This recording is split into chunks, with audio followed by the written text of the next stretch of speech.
We're going to start. Hello, folks. If you can hear us out there, anybody connected to the live stream right off the bat, I just want to give you a quick heads up. We're going to mute ourselves for about 2 minutes. Just give folks a second to get caught up, make sure that everybody's signed in who needs to be signed in, and then we'll move forward with our presentation. So please just hang tight for another minute or two, and we'll give folks a little grace period in getting signed in. Thank you.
All right, families, we are going to get going with our presentation. And I think for those who join us a little bit late, can always go back and watch the first few minutes of the recording. So we want to be respectful of everybody's time. So we're gonna get going. So I want to say thank you for joining us for our first live stream as the MVMMS leadership team here, and we're excited to be welcoming all of our grade 5 rising grade 6 families to the MVMMS community. We have a very nice informational kind of presentation for you, an overview of what our middle school, what makes MVMMS a middle school, talk about some of our scheduling structures, talk about some of the other ways that we provide supports and care for our students, and have some information about what you can do as a parent, as a caregiver, as a family member, to prepare your rising 6th grader to be ready to start middle school next year. So I'm just going to progress through our slides while we're talking here. We're going to start with sort of some introductions. So I will, myself, I'm Josh Murphy. I'm the principal here at MVMMS. This is my first year in Melrose, working on closing out our first year in Melrose. It's shocking to think that we are heading towards progress reports of our 3rd trimester. So we have almost made it through 5/6 of the year for you math folks out there. And so just a little bit about me. I came to Melrose from Burlington Public Schools. I had been in Burlington for about 18 years, spanning time as a high school teacher, worked in central office as a district administrator, doing some data and reporting work for the state and for the federal government, and then transitioned back into the classroom. Back into the school side of things at the middle school in Burlington, and spent 4 years as an assistant principal there. Some other things that I had done in my time as an educator there is I worked at Middlesex Community College doing adjunct work, keeping my foot in the door as an educator, to teaching computer science, and coached track as well in my time at Burlington High School. So looking forward to meeting all of you, meeting all of your students. And so without further ado, I'm going to introduce another vital member of our team, and that would be Mr. Melia. Go ahead and take the floor. Good evening, everybody. Thanks, Mr. Murphy. It's great to be here with all of you, or with all of you in some fashion. Like Josh said, my name is Dan Melia. I'm one of our 2 assistant principals. As you'll hear a couple of times here in the opening minutes, also finishing up my first year as part of the leadership team here at MVMMS. Like Josh said, I think we got pretty accustomed these early months of the year of saying, I'm new here, and maybe statute of limitations is running out on our newness, and we are soon to be at least a slightly more veteran administrators here. So it's been a wonderful first year. I'm really looking forward to having the opportunity to meet all of you face to face, and of course, your students as well. I arrived in Melrose after 9 years as a history teacher at Lexington High School. And so this year has been a transition from the classroom to the administrative offices. And it's just been a wonderful experience, and really lucky to work together with the group of colleagues you see here tonight, and all of our teachers and families. So I'm looking forward to a good evening here today. And my colleague, Ms. Suick, is next. Hi, good evening. I'm Michelle Suick. This is also my first year as assistant principal, but this is not my first year in Melrose.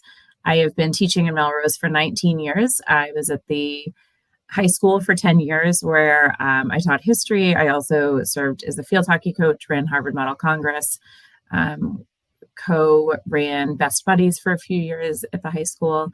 And now this is my 9th year at the middle school. I was an 8th grade history teacher here for the last 8 years. So I have a lot of knowledge about kind of Melrose classrooms, but this is my first time in an administrative role. It's definitely been a learning experience this year, but I really have enjoyed being able to connect with kind of students at every grade level this year, as opposed to just those in my classroom. And our last one to introduce this evening is our special education coordinator, Ms. Chatterton.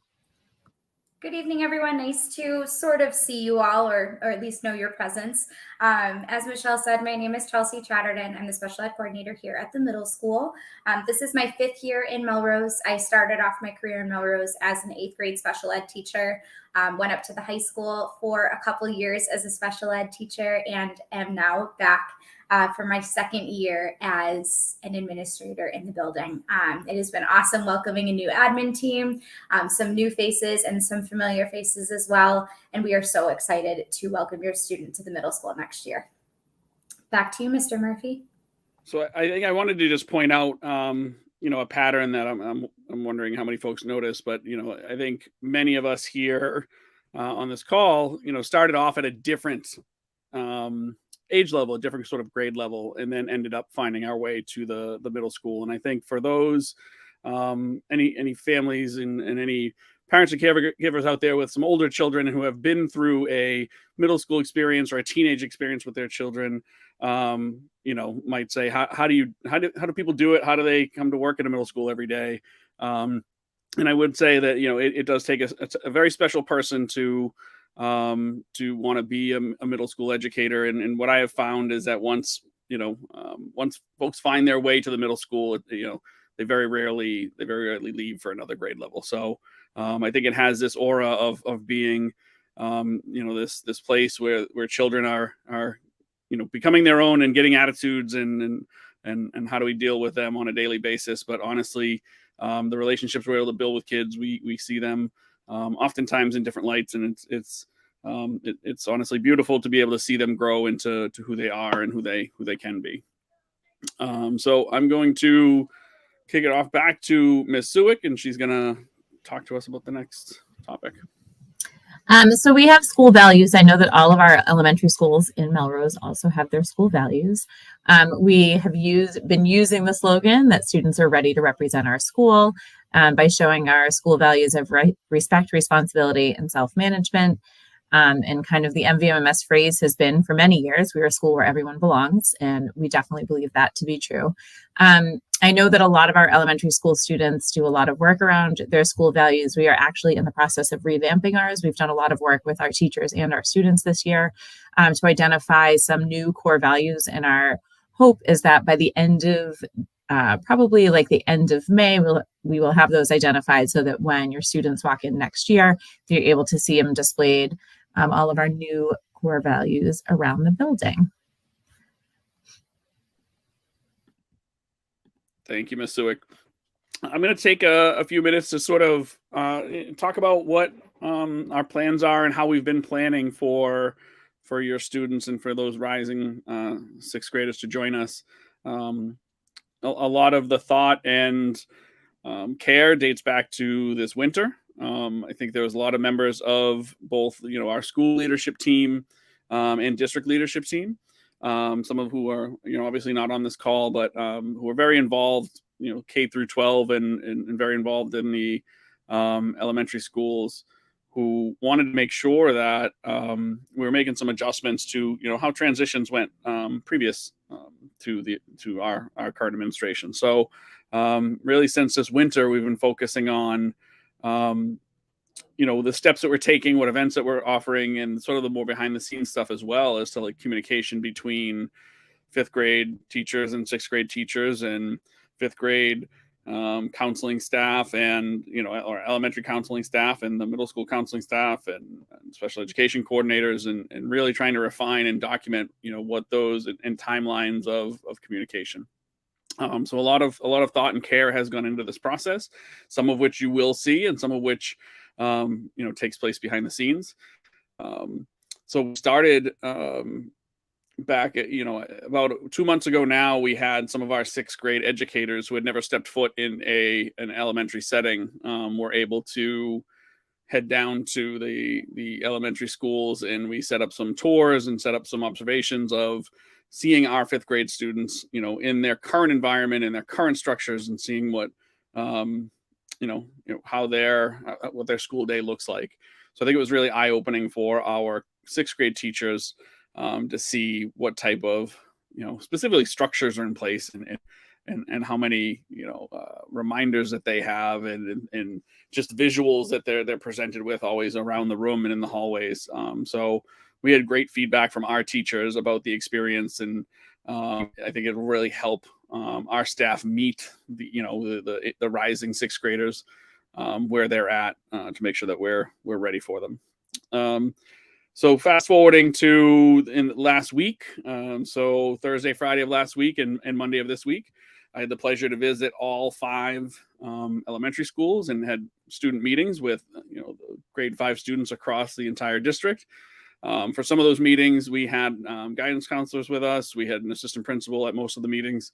And it was really an opportunity for us to introduce ourselves to students, demystify the middle school a little bit, making sure that they're any sort of stress or anxiety that students have. We know we're not going to wipe it away with one conversation in one meeting, but really trying to add as many sort of checkpoints along the spring as we can to give them those opportunities to get comfortable with the transition and heading to a new school. So it was really a great chance for us to kind of give a broad overview. We really did not get into very many specifics. We did not want to overwhelm folks. It's really just talking about similarities and differences that they'll see between the different school levels, and giving them an opportunity to ask any question that they can think of. So I am actually very impressed with both our elementary students and school staff, because in 4 years of doing this in Burlington, at every single school I visited as an assistant principal, we always got the detention question. No matter what, we always got is there detention in middle school? It was like, you could bet on it. And only 1 of 5 here in Melrose, one of five schools actually got the detention question. So pretty impressed with the sort of expectations and I really honestly think that has a lot to do with how middle school is presented to students and how our fifth grade staff and folks in those schools are presenting what middle school looks like. So that was great to sort of see that data point.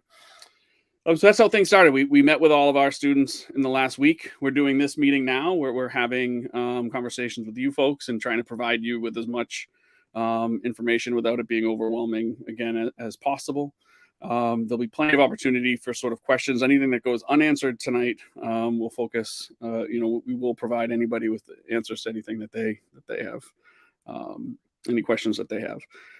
The next step after today would be we will do a grade 5 step up day, where the last week was us going down to their turf, and what I said to students is on the step up day, it's them coming to visit us on our turf and getting a chance to see the middle school for those who haven't been inside of the building before.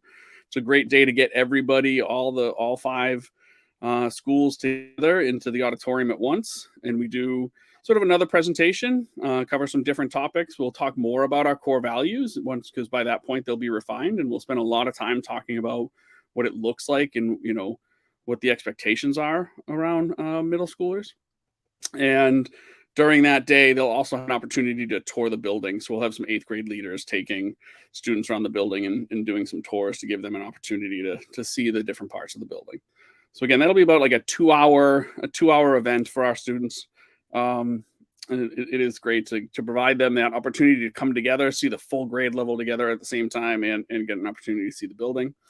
One of my favorite things on that day is having some grade 6 students there present with us. So they'll get to meet a few other staff members that they didn't get to see when we visited them, but really having those 6th graders there to answer questions is one of the, hearing it directly from the source is a great way to provide comfort for the rising 6th grade students. One of my favorite events of the year is the web orientation. So this is our first year doing it. I did it my 4 years previously in Burlington. It is a orientation and transition program where it is very sort of refined and scripted curriculum that gets offered that day. Web stands for where everybody belongs. And essentially what we do on that day is we are bringing in a large number of 8th grade leaders that have gone through meetings and gone through sort of an application process and a training process to be ready for that day. And that day is really about students leading that day and welcoming other students to the building.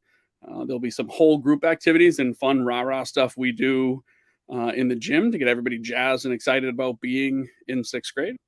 And then we'll break off into some small groups, and small group activities will be led by our 8th grade students.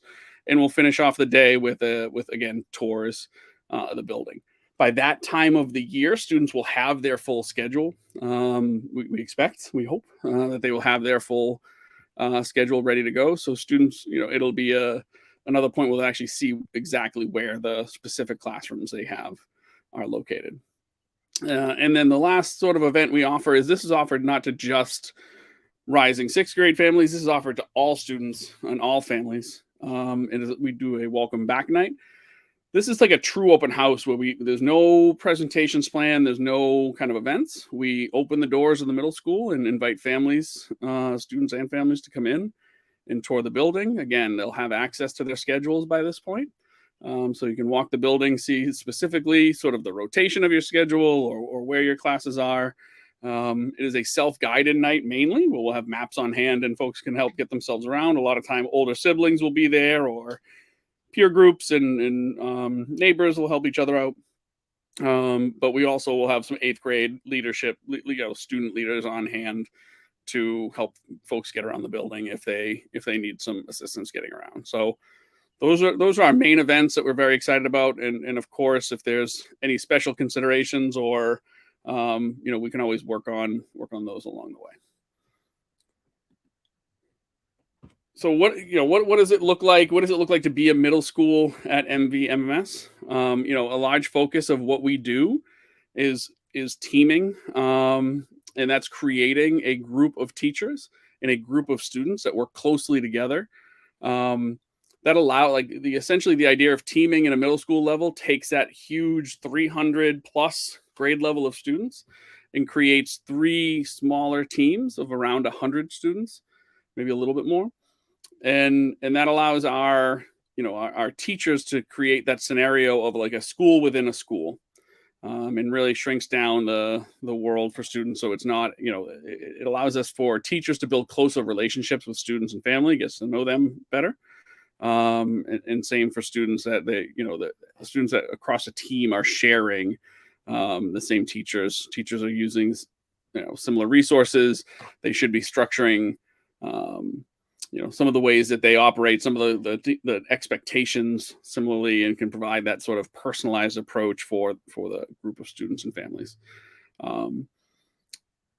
The other piece, so the classes that are offered on team are our core subject areas. So the ELA, math, science, and social studies, those 4 core areas, those are the teachers that build, that are part of the teaching team. And then we also have a special educator working with each one of our teams and making sure that those students, our students are supported and there's communication between that special educator and all the members of the team to make sure the students are getting what they need. So that teaming approach is really focusing on those core areas. The second, the separate aspect of our middle school programming is like an explorational piece where we have a wide range of classes, a wide range of topics that we offer to try to give everybody something, some sort of experience that they might not have had before. So we have everything from technology based to a number of classes in the fine arts area, both performing, graphic arts.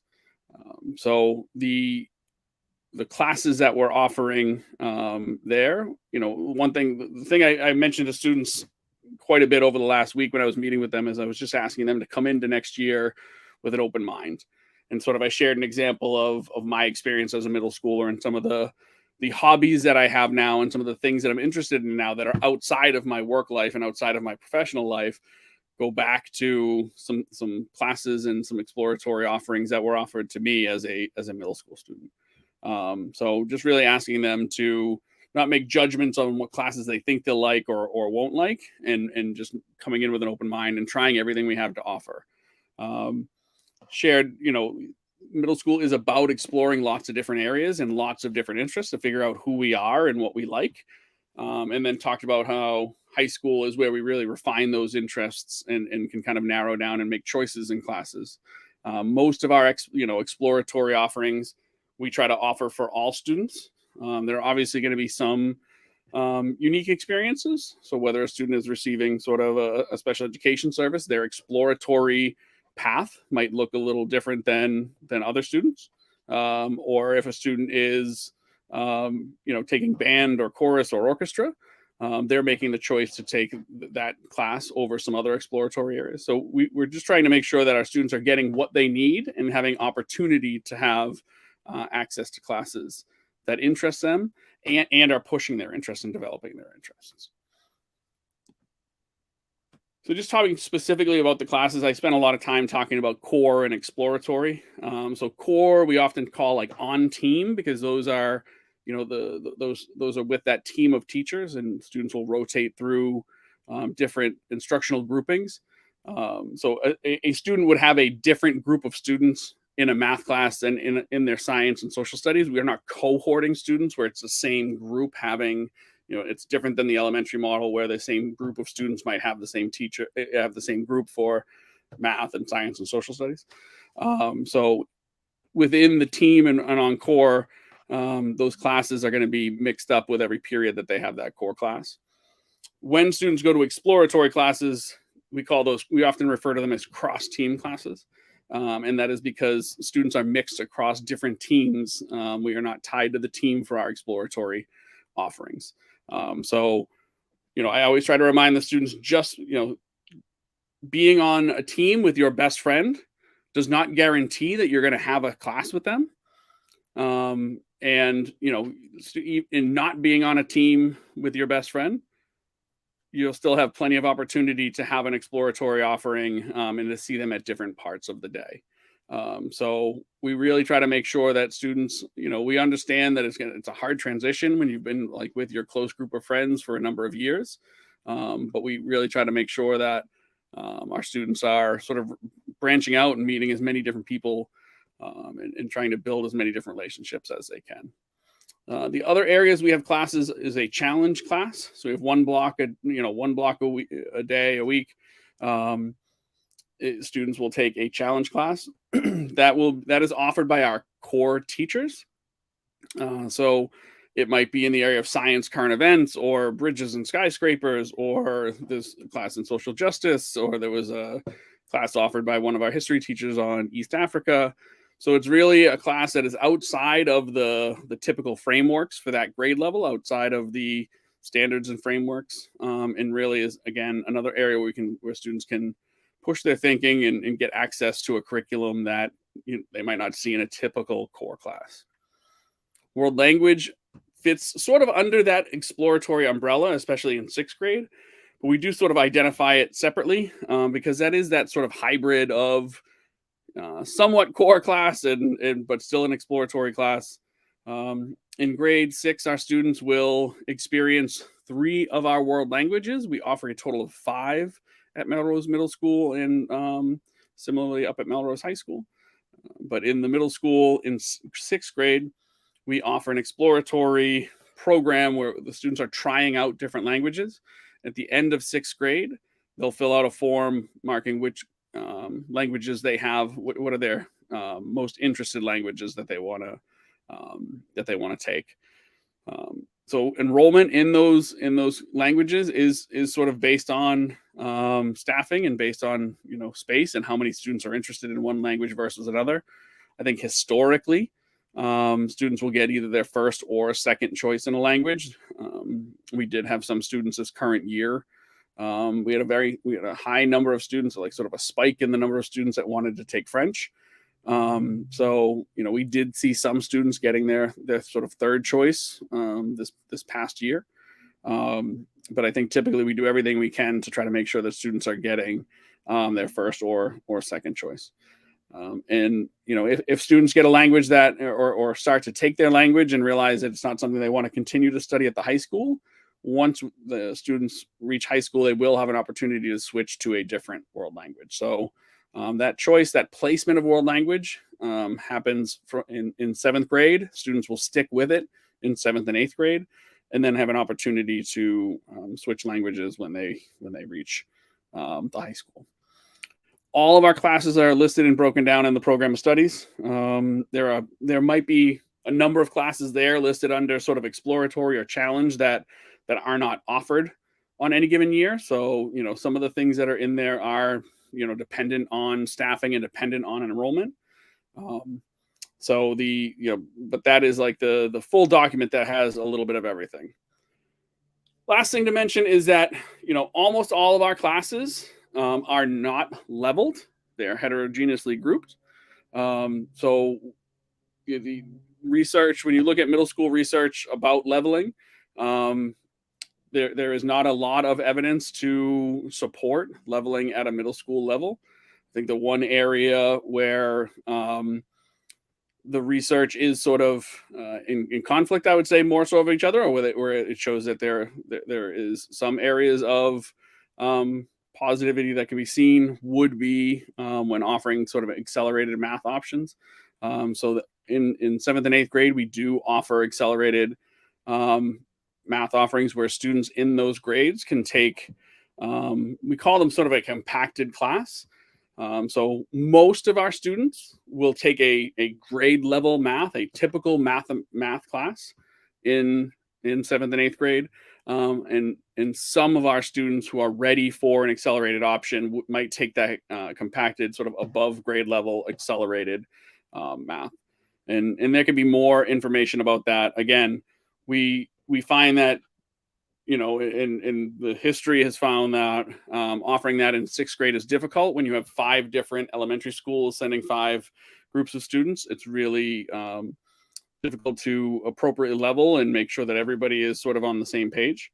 And so we found that having the unleveled math class in 6th grade is really best for students. And then once we are able to sort of identify the students that we feel are ready for that, and where teachers are recommending students and we have data to look at, then we make those decisions as to which students we're recommending. Just talking a little bit about some of our exploratory offerings. Our challenge classes, they rotate every trimester. So a student will have one class in the fall, a different class in the winter. and a third different class in the spring. Those classes happen 4 times a week. So similar to our core classes that we talked about earlier are happening 4 out of 5 days a week. Each one of those blocks is dropped once. So the challenge classes are similar. It's a 4-time-a-week class, but it is a trimester class, so it will sort of switch on the trimesters. We mentioned world language. I'm sorry, PE. Talking about PE and health, we have a wellness structure for our PE and PE and health curriculum, and that class meets 2 times a week for the entire year. And teachers alternate between, different, like, one lesson might be a PE lesson, and they'll mix in health lessons along the way. World language, we did talk about. So in 6th grade, it's a 2-time-a-week by trimester. So students will experience 3 languages over the course of the year. So that class will meet twice a week, and on the change of the trimester, they'll have an opportunity to switch to a different language. In grades 7 and 8, again, those are full year classes. Students are identifying a language that they're going to spend more time in. And in 7th grade, it's a 2-time-a-week class. 8th grade, it moves up to 4 times a week. Our other cross-team classes, so art, tech engineering, digital literacy, theater, those are 2 times a week, and they rotate on the trimesters. So students will, again, have different experiences for the different trimesters. And any students who is involved in an ensemble group, so chorus, band, or orchestra, those are sort of opt-in classes. Those are not offered to all students. So, students who are playing or have played an instrument or who are interested in joining the chorus have the option to do so. For students who have, who have been involved with the lesson program at the middle school and who have been involved in band and orchestra, at the elementary school, if they've already been involved in those programs, we're gonna schedule those students into those classes unless we hear otherwise. And if there are students out there that weren't involved in the lesson program but have played an instrument, are interested in joining orchestra or band, or have never played an instrument before, there are some options available for those students as well. So more will be communicated in a scheduling email that will follow this presentation at a later date. But we can also answer some of those, unique questions or, specific questions offline as well, if there's any of those folks out there.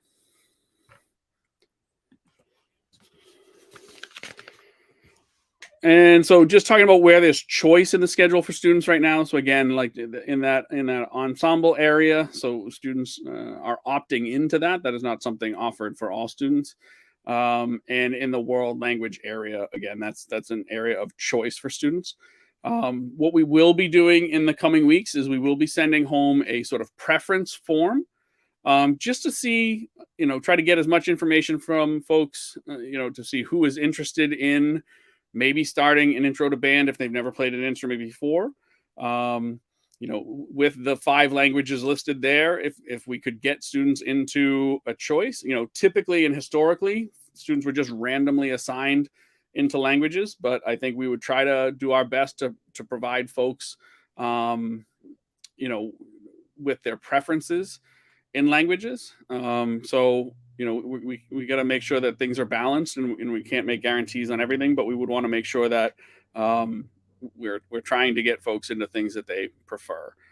Part of that will also be sort of ranking the other cross-team classes that we offer. So theater and digital literacy and art and tech engineering, we're going to ask folks to sort of rank some of their preferences in that area as well.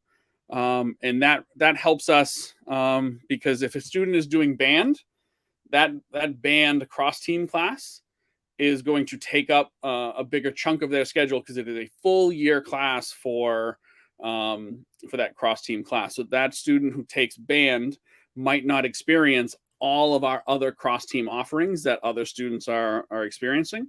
So we will do our best to try to get that band student into their preferred cross-team classes. So if a student wants, and I'm going to use this as an example because I'm a computer scientist at heart. So if a student wants nothing to do with computer science and they would prefer art and theater and tech engineering and want to, pass on computer science as an option, we'll try to make that happen. And so that's why we're going to send that scheduling preference form home. So again, it's not like, we're going to do our best with the information that comes in from that. All right, I've done a lot of talking, so I'm gonna pass things off to Mr. Melia, who's going to talk about the very confusing splash of color that you're seeing on your screens now. I'm just gonna pass the buck in a way. I mean, if you're not an educator, or if you haven't been the parent of a middle school or high school student in a while, probably a schedule view like this takes you back in some ways. It's probably been a while since you've seen a schedule that looks quite like this. This is what our week looks like. And I promise that to a certain extent, you will probably get accustomed to it, but certainly our students do quickly enough. And it's relatively simple once you get the hang of it. We've got seven blocks, and 6 of them meet in a given day, or there are 6 blocks in a given day. So each of our core classes, or our students' core classes, will meet 4 times in a week. So if we just take B block, say, as an example, if you have English during B block, then you'll have English on Monday, and you'll have it at 10:20 on Mondays, and 1:44 on Tuesdays, and then 9:20 on Wednesdays, and then 12:44 again on Thursdays, and then you won't have English on Friday. So core classes will meet 4 times a week, and then, as Mr. Murphy just reviewed, your exploratory classes, in 6th grade, world language classes, wellness classes will meet 2 times a week. Some of those things, like wellness, will meet 2 times a week for the whole year. Exploratories will meet 2 times a week for a trimester. There is a kind of logic into the schedule. You'll see that sort of in the mornings, classes end on the 17, and then in the afternoons, they end on the 41. So even though it does seem a little bit wonky and strange, and we get a lot of complaints about the fact that the school day ends at 2:41 and not at 2:40, we promise that once you get the hang of it, it's not as complicated a schedule as it first appears.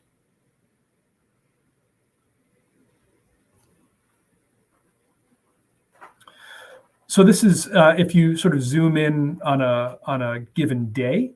And again, this is just as an example, just meant to be representative. Isn't obviously everybody's schedule. We have a few minutes in the morning for students to settle in, where we open the doors to the middle school at 8:10, and that gives students a few minutes to make their way up to their homeroom and to hear morning announcements before getting to their first formal class of the day at 8:20.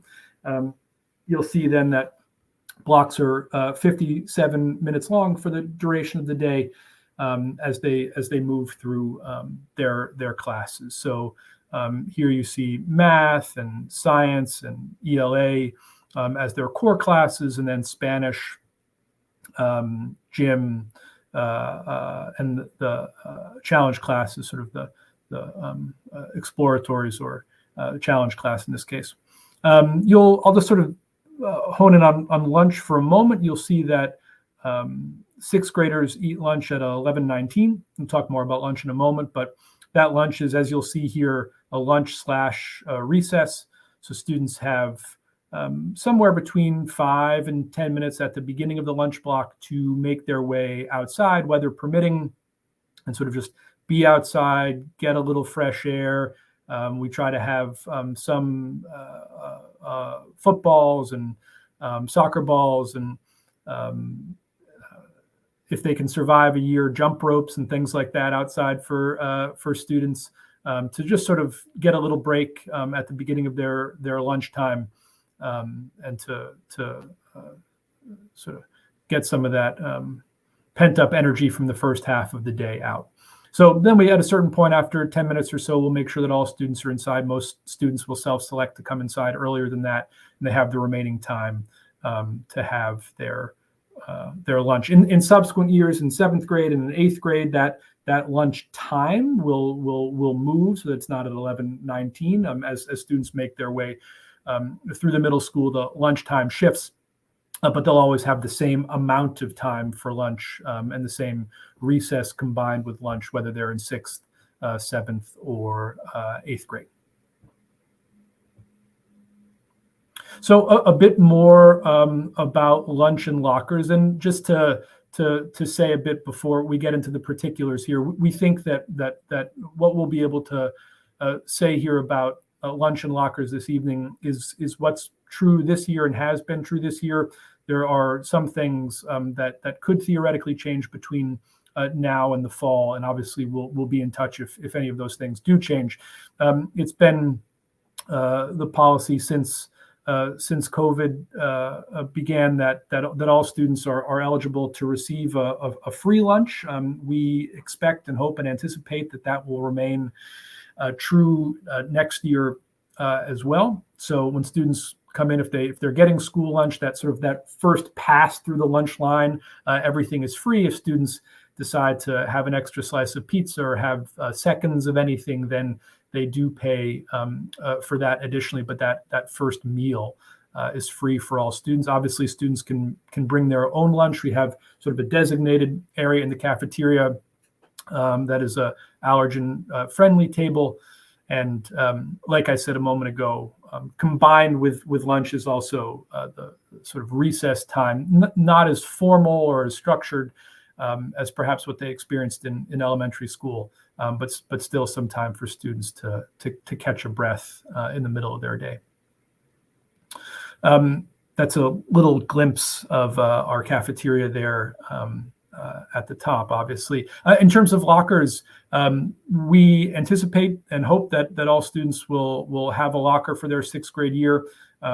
We have a larger incoming 6th grade class than we've had previously, and we've are hoping to receive more physical lockers here on campus soon to be able to accommodate all of our students, and we'll certainly be in touch if anything should change on that front. Those lockers that are here in the building for 6th graders are ones that do not have a built-in combination lock. So we ask students to bring their own lock, and we'll have plenty of time to talk about this and plenty of time for everybody to practice their turning once to the right, turning twice to the left, or whatever the system is for students to be able to practice their combination lock skills before arriving. That transition to having a locker and sort of the stress of having to, or that initial feeling of stress of having to manage the locker occasionally between classes can be a big change for some students, and so we want to make sure that everybody has a little practice before the school year begins. Just a quick word about computers. Any student who wants to take advantage of accessing for the year Melrose Public Schools Chromebook is able to do so. That is a computer that students would take home with them and have with them not only during school hours, but also to complete homework when they're away from school. Students are not required to take advantage of the Melrose Chromebook opportunity. If your student would prefer to bring their own device from home, they're certainly welcome to do that. And you can see that there's a link there, which you'll be able to click on when you have access to the slides that outline what the specifications are for folks bringing their devices from home. In terms of the actual process of getting a computer in the fall, it's a simple form that we ask families to fill out, and students and parents or caregivers to sign off on, and then our IT department gets those computers into students' hands right at the beginning of the school year.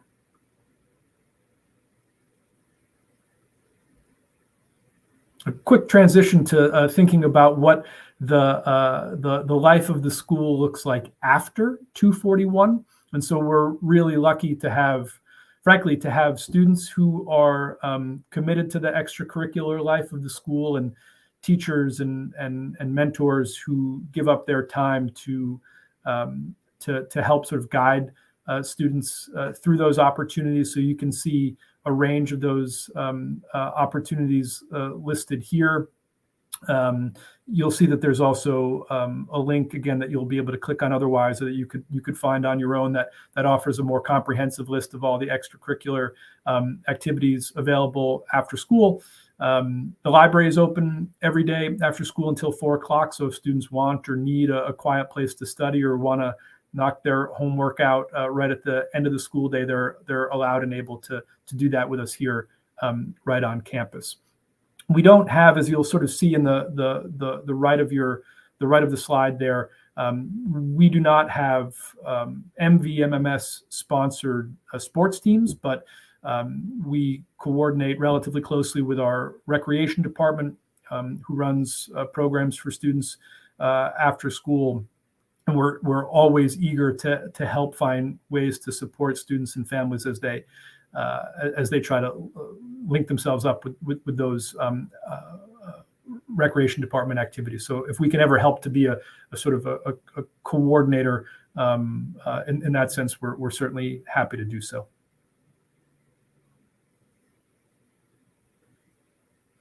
And I think I will pass it off to Ms. Suick, who will start talking to us a little bit about what you can expect for communication. Great. Good evening. We're almost there. We have 14 minutes. So communication, and this would be communication with your teachers and potentially with us as administrators as needed. So phone calls and emails email is probably the easiest way to communicate if if it does not feel urgent in that moment. Emailing your students' teachers is the easiest way to communicate, but also you could also request a phone call or some sort of communication that way. We have parent caregiver newsletters that come out regularly, a few times a year in the fall and in the spring, but kind of every team does it differently. There are teacher conferences in which you're able to come in and speak to your child's teachers about their progress, about any concerns you're having, kind of any of those parts. Report cards and progress reports. So we utilize Aspen for our grading portal, and that is updated every teachers put assignments in, pretty regularly, pretty consistently.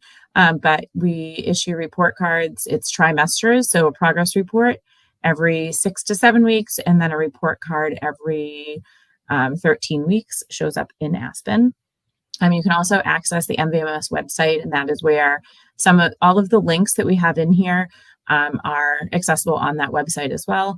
And then social media, Twitter, Instagram, etc. Even at the middle school, I know that our physical education department has a really fun Instagram page going, and Mr. Murphy is on there doing playing a game with some of the students last week. So those are all the different ways you can expect to receive communication from kind of everyone here at the school next year.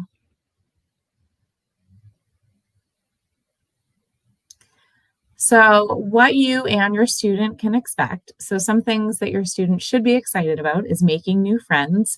They will be mixing in with students from all 5 elementary schools, trying some new clubs, exploring different classes, positive connections with their teachers, and growing socially and academically. What they might be worried about is starting a new school. It is a much bigger place for them, getting lost or being late. And I promise we tell them this too, the first couple weeks, especially the 6th grade teachers, but really any adult who sees a student looking confused or lost will direct them. They don't get in trouble for being late if they're late. I don't know where my art class is. I don't know how to get there. We'll help them find those spaces. Exploring, they might be worried about exploring some different classes. Figuring out the locker and the schedule that you just saw, completing all of their work, and they might be nervous about meeting some new people. But we want to kind of help them as much as possible with all of those transitions next year.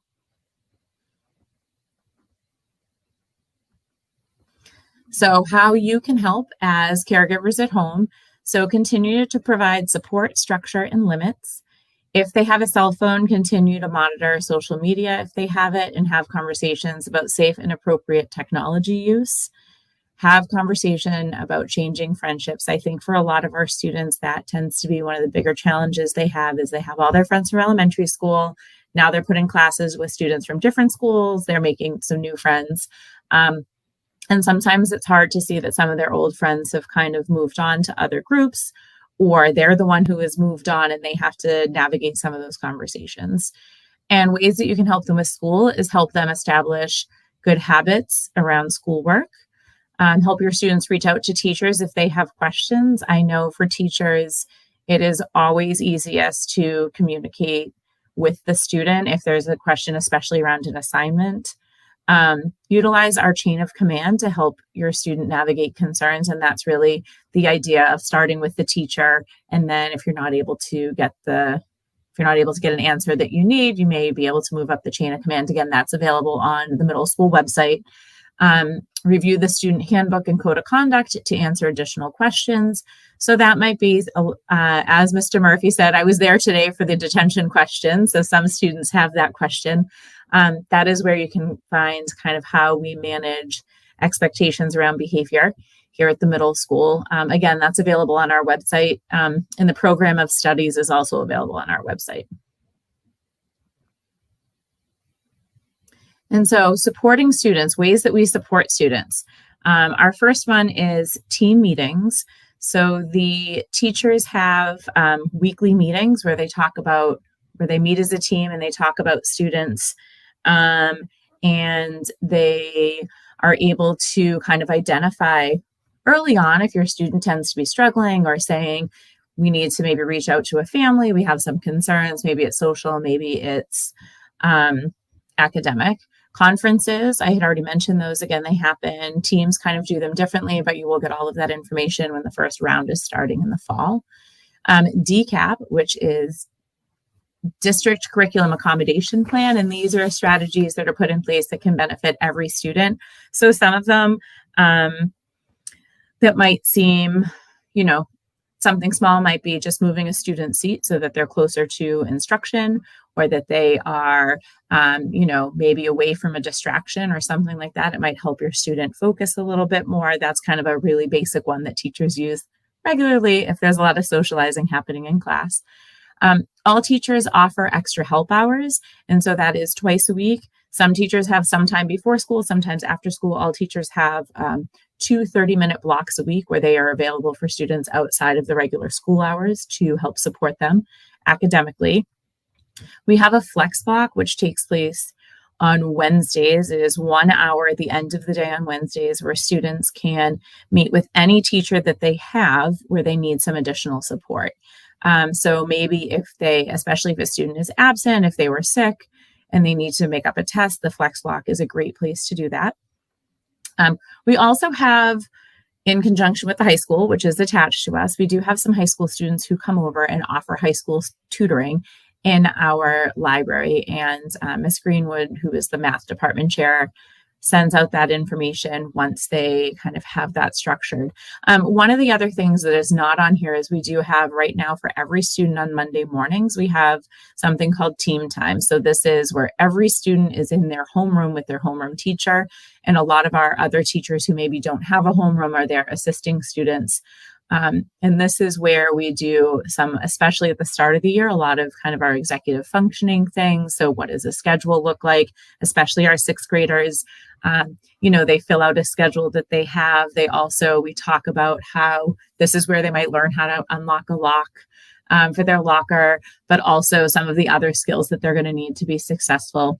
This is also where we do a lot of our social emotional learning with our students, where we provide them, different skills that they may need to get through the year. We also do some social skills there.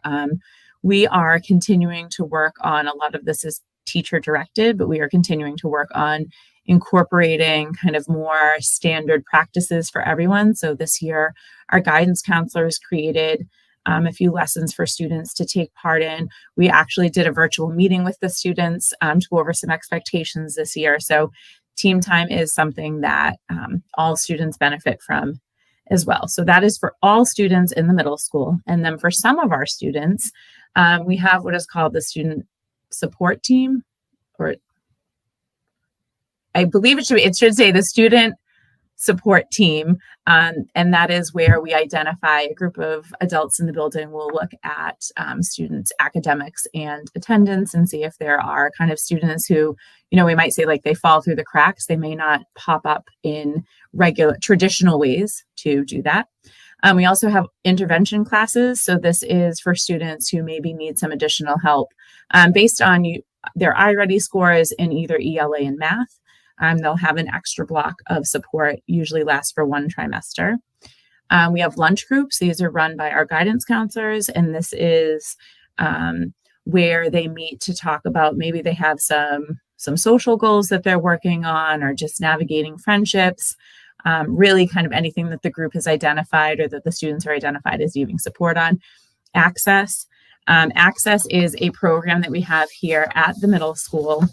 So it's kind of a separate space for students that need some additional support throughout the day. Sometimes it's students who are identified as needing a place to kind of check in and have what we call a soft landing. So they have a place where they have to come in, or they're able to come in and help them get focused for the day and move on. And then our last one is our SSC, which is our Student Success Center, which provides some small group instruction for students who may be having some trouble in a traditional classroom, but this is not for students who are typically it is not for students on an IEP. This is a different type of setting. So this may be some students who have some other challenges that they need some support.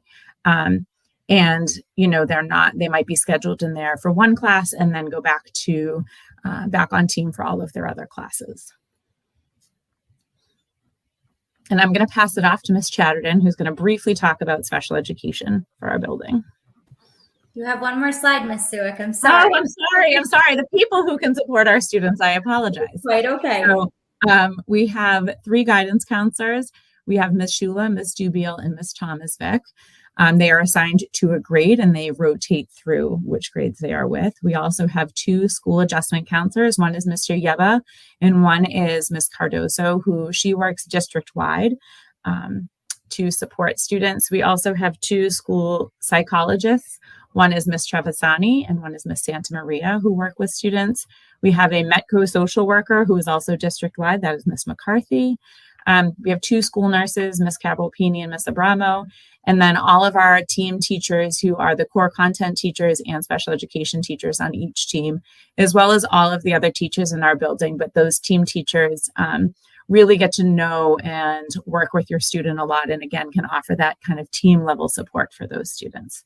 Now I will pass it off to Ms. Chatterton. Thank you, Ms. Suick.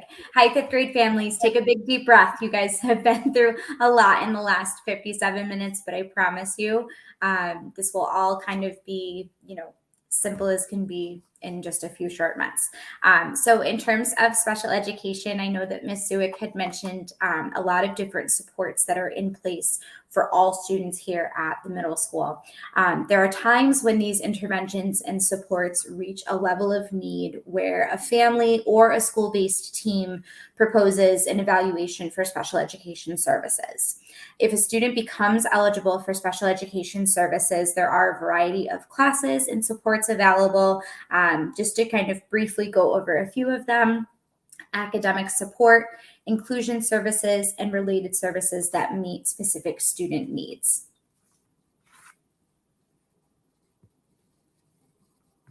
Back to you, Mr. Murphy. Thank you, Ms. Chatterton.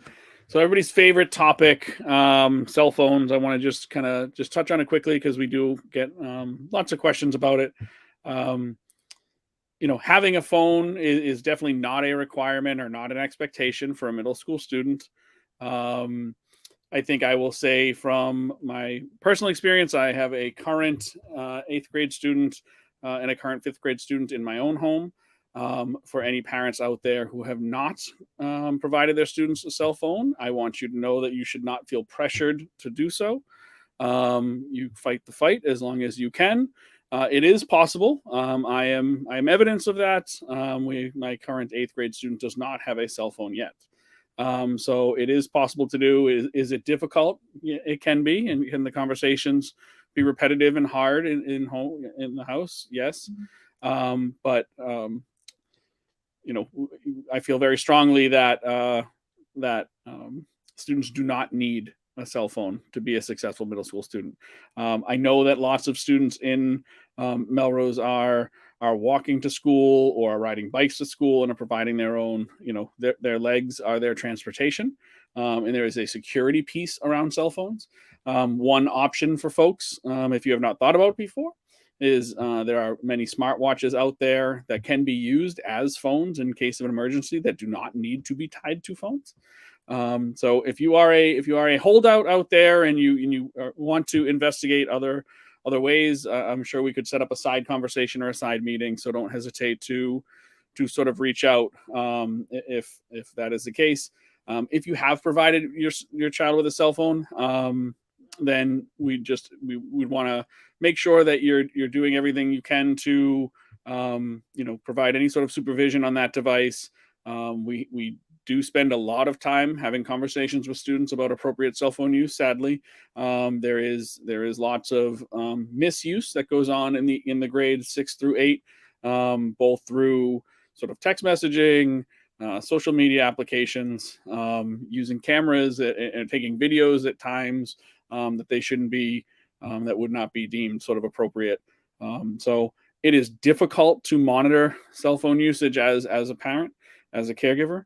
So one thing we hope to do, and maybe we'll try to make it happen for early fall, is to be able to kind of bring some folks in who are either experts that can help talk through ways that can happen.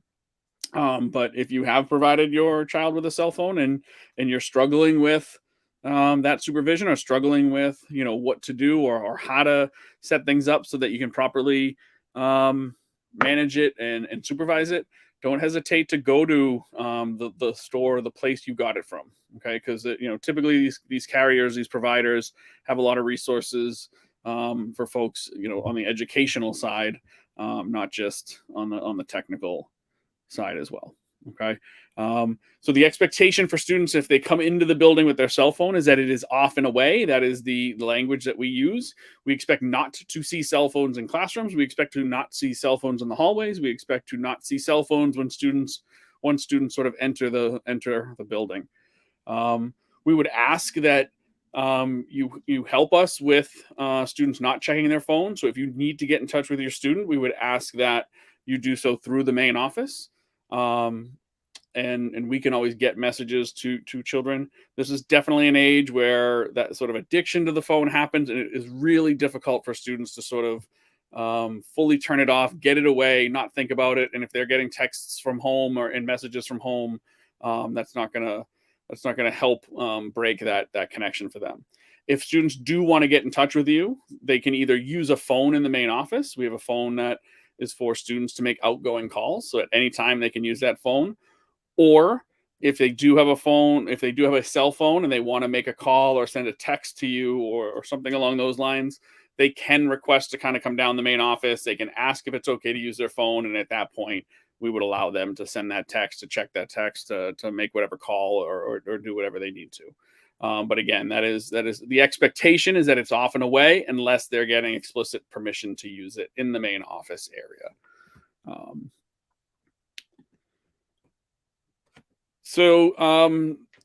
Quick shout out to our PTO. They have, in the short time that I've gotten to know them, they have done an amazing job providing funding and providing resources for our teachers who want to do things to support students or who are thinking outside the box. Melrose has a fantastic education foundation that provides a lot of grants. And the PTO has, I found that, almost like working in partnership and maybe funding some things that wouldn't reach that grant level or, wouldn't necessarily go through that sort of grant process. So please make sure you are staying in touch with the PTO. Please, if you are able to contribute to their donations, we would obviously encourage you to do so.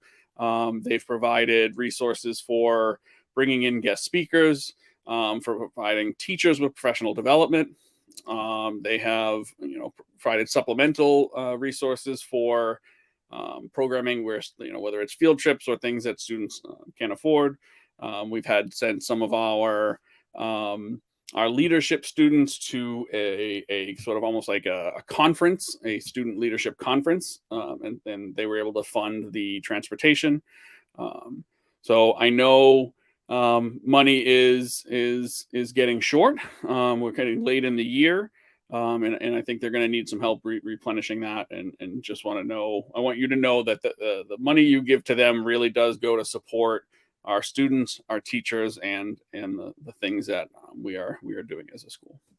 So pitch for them and get involved. We the middle school is such a short time that you're in the school and in the building that there is always going to be overturn with a PTO leadership. So encourage you as rising sixth grade families to get involved with the organizational aspect of the PTO as well. Just one more reminder about that web orientation, save the date. It is a one-day event. It is not something that we can really provide and execute over multiple days. So it is a one-day event.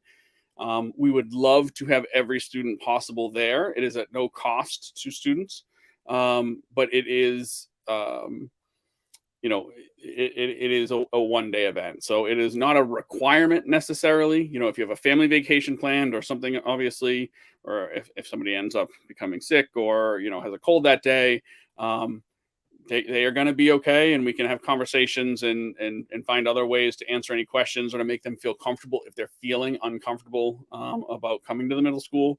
But we do want you to try to get that date in your calendar if you have that ability to do so.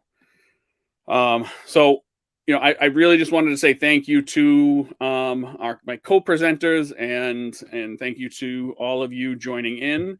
I'm not sure exactly what the count is, Mrs. A. So I don't know if you had an updated count. It would be great. 113. So that's great that we have 113 people signed in. And we're obviously recording this event to make sure we're trying to reach as many families as possible. There were a handful of a handful of questions that came in the comment stream that we were unable to sort of get to. So we will be putting those questions together into an FAQ, into a document that can be shared out to all families, because if somebody here has that question, we're sure that question exists elsewhere. So if you asked a question in the chat already, in that comment section already, you do not need to resubmit it. We will include that in any communications we do going forward. When we send out an email to all fifth grade families, we will send out a PDF of this presentation. So there were some questions about links. So we will, in the presentation we share out, you'll have access to all the slides we had, and anything we linked or talked about being linked will be in there as a working link. We will also at that time share a Google form. So if there are any additional questions that you have that come up along the way, you can submit it into that Google form.